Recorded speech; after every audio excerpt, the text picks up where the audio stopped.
Haka kalai terik mata ubnaya yong sekawi kekenhuan kalawan cakmat ban Synniang lem dak pisah cak Chief Minister's Relief Fund. Kidikot kini kekenhuan kidi gebakmi ya gijingil akai sports haka ni kejela Meghalaya.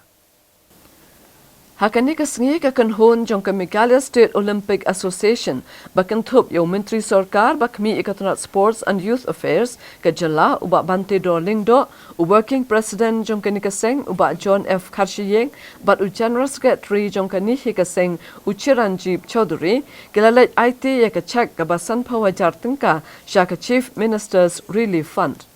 Ya kini kecek la IT ha Menteri Rangba kejela ukonrat kongkal sangma hakakam rat rekam jungu Hamin Secretariat Shillong. Kini kepisah kadai kepala Synniang keloi lang da barok kidikot jong ke Meghalaya State Olympic Association. Nilai khana ru kundiat hawe de baka timeline jongka National Games ba ngimtip mo ladaka katka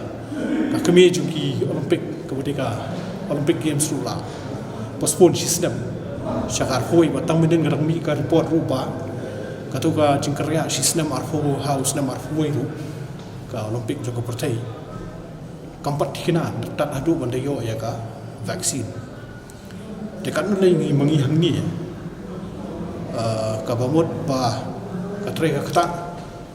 kat kung kajing persko di civil staff pro yang ba wat angin di siru lada ki shimi ngarai pan penjin sur kendia kanang pun ki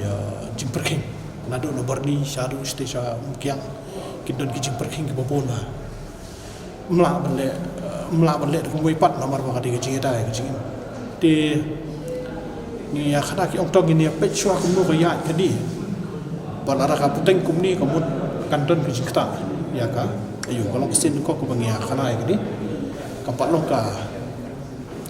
ngina ka Olympic Association na Meghalaya State Olympic Association tigi so baka kadiban wah pada ka ikermen bukan ingin la pelong kumbala temu haus nam aracara fuar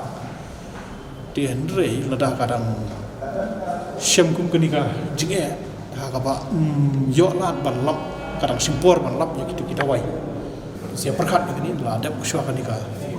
jipan pe kenika COVID-19